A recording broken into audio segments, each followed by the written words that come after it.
একজন বাবাকে তার ছেলে জিজ্ঞেস করল, বাবা, সফল জীবন কাকে বলে? বাবা, আমার সাথে চলো, আজ আমরা একসাথে ঘুড়ি উড়াব। অতঃপর তারা বেরিয়ে পড়ল এবং খোলা মাঠে গিয়ে বাবাটি ঘুড়ি ওড়ানো শুরু করল, আর ছেলেটি মনোযোগ সহকারে দেখতে লাগল। আকাশে ঘুড়িটি বেশ ওপরে উঠার পর বাবা বলল, এই দেখো, ঘুড়িটা অত উঁচুতেও কেমন বাতাসে ভেসে আছে। তোমার কি মনে হয় না যে এই সুতোই বেঁধে রাখার কারণে ঘুড়িটা আরও ওপরে উঠে যেতে পারছে না? ছেলে, সেটাই তো মনে হচ্ছে, সুতো না থাকলে ওটা আরও উপরে যেতে পারত।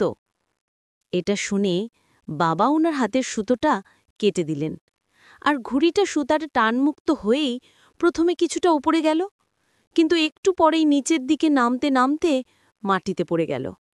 এবার বাবা তার ছেলেকে বলল, শোনো, জীবনে আমরা যে উচ্চতায় আছি বা থাকি সেখান থেকে প্রায়ই মনে হয় ঘুড়ির সুতোর মতো কিছু কিছু বন্ধন আমাদের আরও উপরে যেতে বাধা দেয়, যেমন পরিবার, মা বাবা, সন্তান, সংসার, অনুশাসন ইত্যাদি।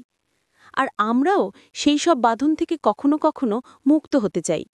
বাস্তবে ওই বন্ধনগুলোই আমাদের উঁচুতে টিকিয়ে রাখে, স্থির রাখে, নিচে পড়ে যেতে দেয় না। ওই বন্ধন না থাকলে আমরা হয়তো ক্ষণিকের জন্য কিছুটা উপরে যেতে পারি, কিন্তু অল্প সময়েই আমাদেরও পতন হবে ওই বিনা সুতোর ঘুড়ির মতোই। সুতরাং জীবনে তুমি যদি উঁচুতে টিকে থাকতে চাও, তবে কখনোই ওই বন্ধন ছিঁড়বে না। সুতো আর ঘুড়ির মিলিত বন্ধন যেমন আকাশে ঘুড়িকে দেয় ভারসাম্য, তেমনি পারিবারিক ও সামাজিক বন্ধনও আমাদের জীবনে উচ্চতায় টিকে থাকার ভারসাম্য দেয়। আর এটাই প্রকৃত সফল জীবন।